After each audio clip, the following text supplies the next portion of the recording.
Kembali lagi di Rabu Live. Yang mau kepo saksikan gosip-gosip hari ini, selamat menonton. Jadi sebetulnya seorang transgender atau waria yang kita kenal kalau umroh itu nggak masalah, asal pakai cara laki-laki. Gitu. Kalau menghakimi kita nggak berani. Seseorang adalah akhirnya. Kalau belum mati kita nggak boleh menghakimi atau mengatakan dia apalah, siapa tahu bertobat. Tapi faktanya orang ini dinasihati. Pertama kali saya tahu kasus dari anggota DPR ya. Terus kok kayak begini nih. Kita tanya lagi sama ketua MUI namanya Abuya Anwar Abbas. Ini penistaan katanya. Karena ternyata berkali-kali, ini udah ketiga kalinya. Nah, dan dia umroh dengan sengaja menggunakan pakaian wanita bercampur baur dengan wanita. Walaupun dia sudah operasi kelamin, walaupun dia sudah punya payudara, tapi kodratnya laki-laki, asalnya laki-laki. Jadi di sini dia termasuk bagian yang dilaknat oleh Allah dan Rasulnya. Nah, bagaimana orang yang dilaknat oleh Allah dan Rasulnya kok malah sengaja umroh menodai tempat suci. Nah ini kita himbau, waktu itu sudah kita himbau, jangan umroh, gitu, jangan diulang. Sekedar menghimbau ya. Tapi ketika dia sudah menantang-nantang, malah ngomong yang enggak, ya akhirnya dalam ITE pun itu termasuk pelanggaran, jadi kita polisi. Sejak kapan dilaporkan mungkin? Selasa diprosesnya Rabu. Rabu 20 ya? Iya, ini. Hari Rabu tanggal 20. Nanti saya kirim. Sebelum sampai akhirnya memutuskan untuk melaporkan, sudah konsultasi kemana saja kok? Saya sudah dengan pengacara, sudah dengan praktisi hukum, sudah dengan ulama, dalam hal ini MUI ya, gitu. Dan akhirnya memang dia bukan orang yang berkelamin ganda. Kalau orang yang lahir dengan kelaminnya ganda, ada kelamin laki-laki dan perempuan, itu beda. Itu bukan termasuk yang dilaknat Allah. Nanti dia akan tes kromosomnya, dites DNA-nya, akan diputuskan dia laki-laki atau perempuan. Tapi kan ini lahirnya dengan nama Sahrul ya. Setelah sampai dewasa pun dia masih punya kelamin pria gitu. Dan jelas pria gitu. Kalau masalah kelainan merasa diri perempuan silahkan.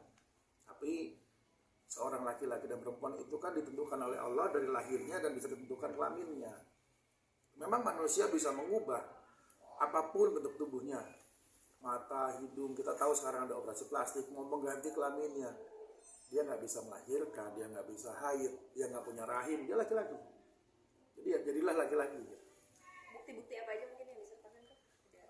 Ada buktinya. Waktu itu sebelum Instagram dia di private, kita screenshot semua, kita ambil linknya, ada videonya, dan sudah kita serahkan ke polisi ya dari sana semua. Itu diantaranya ada ini. Ini berangkatnya kan SS Travel, tadinya orang bilang Dream Tour. Saya langsung hubungi Pak Umar Bakadam yang punya, enggak sama sekali, enggak ada urusannya dan enggak tahu. Terus ini bukti dia masuk di Madinah, di Raudhoh, banyak sih ya. Terus ini sebelum dia masuk Mekah. Sekarang dia sudah di Mekah. Oh berarti sekarang posisinya masih ada di sana? Sekarang di Mekah, hotelnya kan dia bilang jam-jam Clock Tower. Bukan, saya tunjukin hotelnya nih. Nah, hotelnya dia sekarang lagi diduduk, ada teman-teman di situ. Nama hotelnya Elaf Al Makam Hotel Mekah Ajat.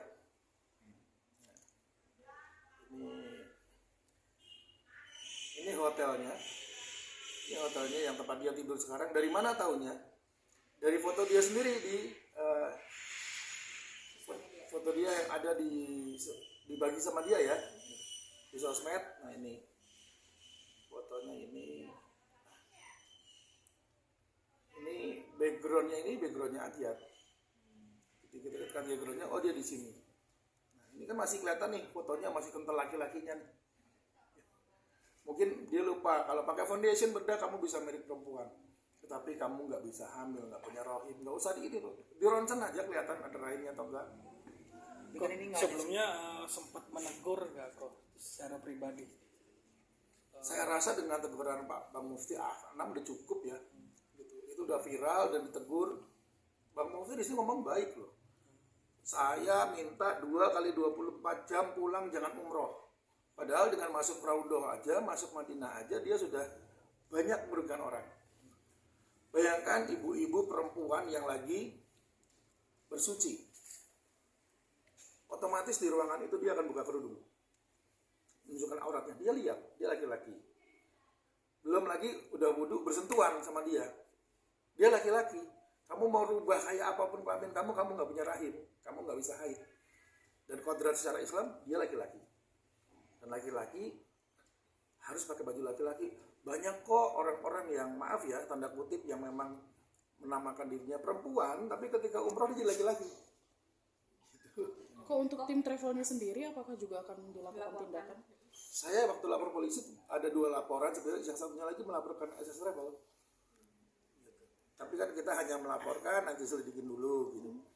Apakah benar yang memberangkatkan SS Travel? Kalau visanya dia.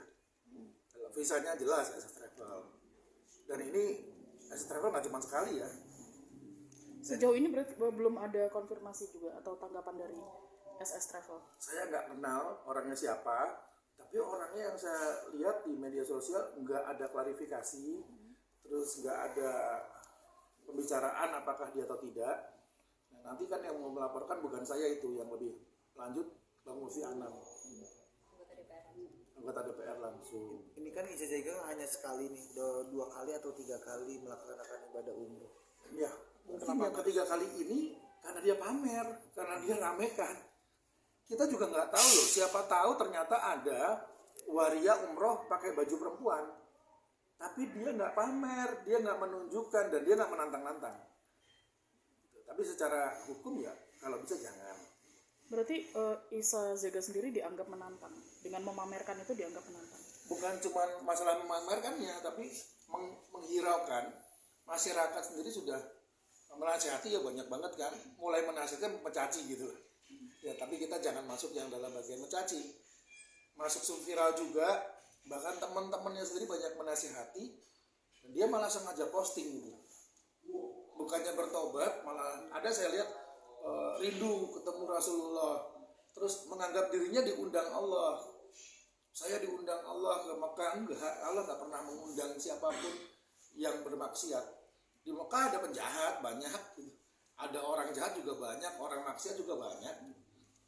Tapi undangan Allah itu, orang yang diundang Allah pasti tidak menyalahi syariat Islam.